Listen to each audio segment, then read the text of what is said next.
Assalamualaikum warahmatullahi wabarakatuh. Perkenalkan, saya Rahma Wita Hidayah, NIM 1914080011 dari kelas Tadris IPA Fisika A. Video ini merupakan tugas dari mata kuliah Biofisika dengan dosen pengampu Ibu Nur Hasnah MSI UIN Imam Bonjol Padang.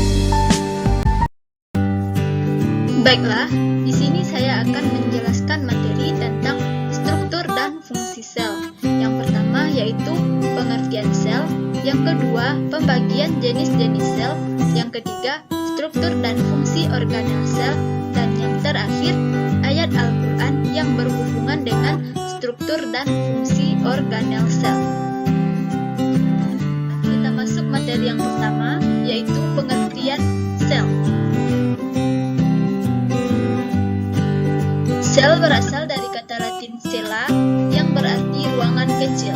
Sel merupakan unit struktural terkecil dari organisme hidup. Sel dilindungi oleh selaput atau membran sel yang di dalamnya terdapat cairan atau protoplasma, atau dikenal juga dengan matriks, dan bentuk-bentuk subseluler organel sel yang juga dikelilingi oleh membran. Ukuran sel ini sangat kecil. Strukturnya sangat rumit dan masing-masing bagian sel memiliki fungsi khusus. Selanjutnya, yaitu secara struktural, sel merupakan satuan terkecil makhluk hidup yang dapat melaksanakan kehidupan, yang merupakan unit terkecil penyusun makhluk hidup. Sedangkan secara fungsional, sel berfungsi untuk menjalankan fungsi kehidupan atau menyelenggarakan kehidupan jika sel-sel penyusunnya berfungsi, kemudian membentuk organisme. Materi yang selanjutnya yaitu teori yang mengukur tentang sel. Yang pertama, menurut Schleiden dan Sons, sel merupakan satuan atau unit terkecil dari kehidupan atau makhluk hidup. Sedangkan menurut Max Schlutt mengemukakan bahwa sel merupakan unit fungsional terkecil dari makhluk hidup. Dan menurut Rudolf Virchow mengemukakan bahwa sel merupakan unit pertumbuhan terkecil dari makhluk hidup. Materi yang kedua yaitu jenis-jenis sel. Yang pertama yaitu sel prokariotik. Istilah prokariotik ini berasal dari kata Yunani yaitu pro dan karyon. Pro artinya sebelum dan karyon artinya inti. Jadi sel prokariotik berarti sebelum inti. Bagian dalam sel prokariotik ini disebut dengan sitoplasma.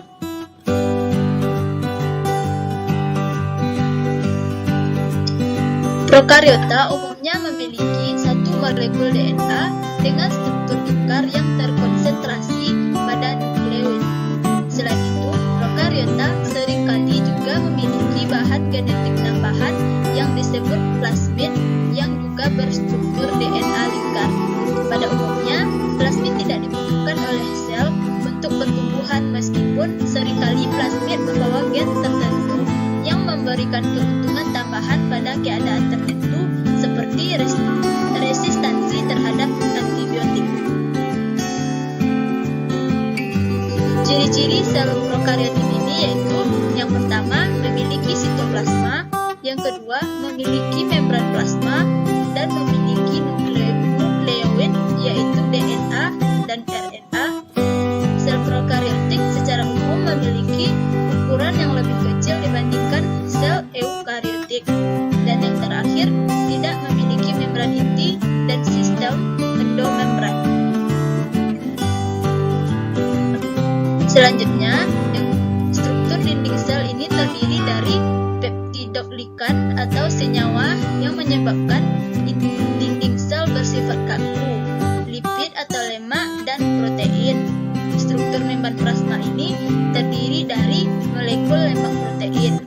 Organel yang terdapat dalam sel-sel prokariotik ini adalah ribosom yang tersusun dari RNA dan protein. Sedangkan nukleoid yaitu wilayah yang merupakan tempat DNA sel.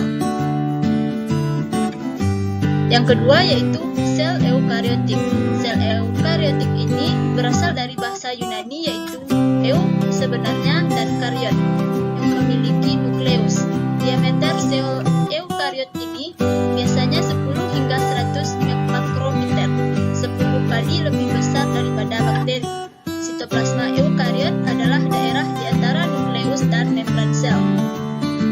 Ditemukan pada sel hewan dan sel tumbuhan.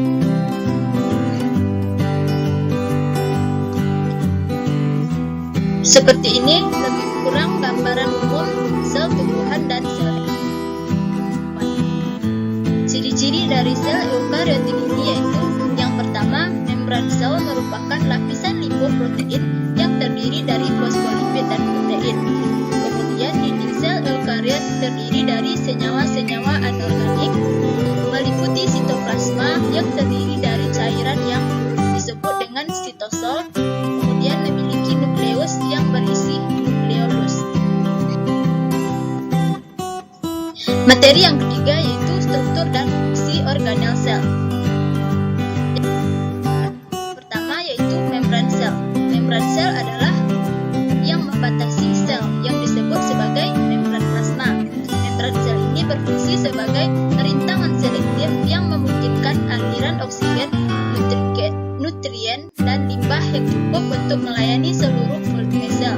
Membran sel juga berperan dalam sintesis ATP, pensinyalan sel, dan adesi sel.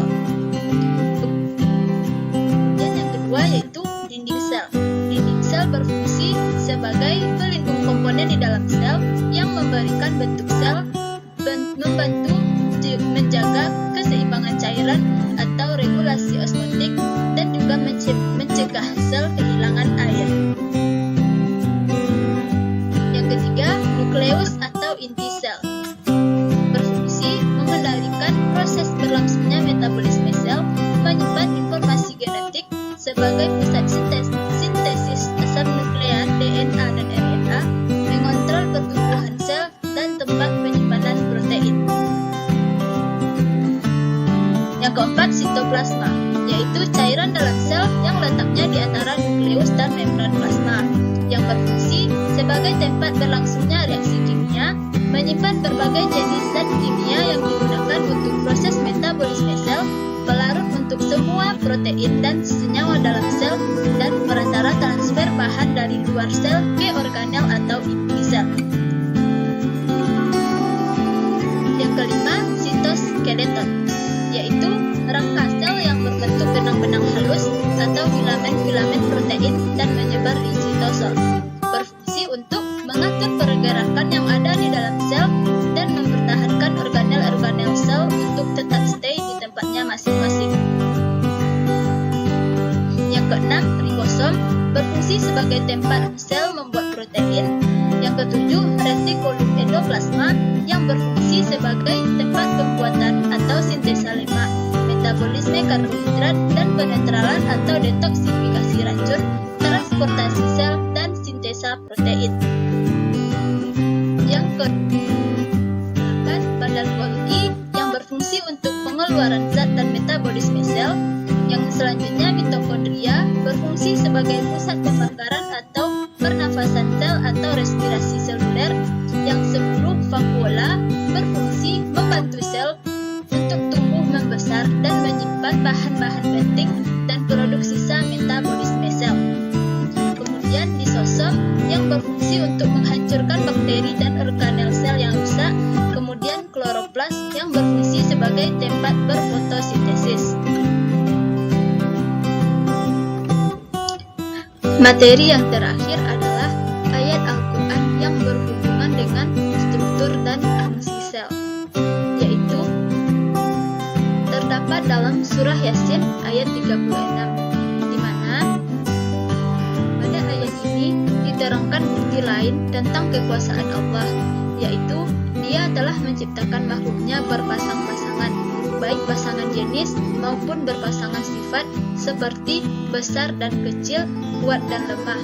Berpasang-pasangan, maksud ayat ini sesuai dengan materi struktur dan fungsi sel adalah pasangan sel pada diri manusia, yaitu disusun atas RNA dan DNA.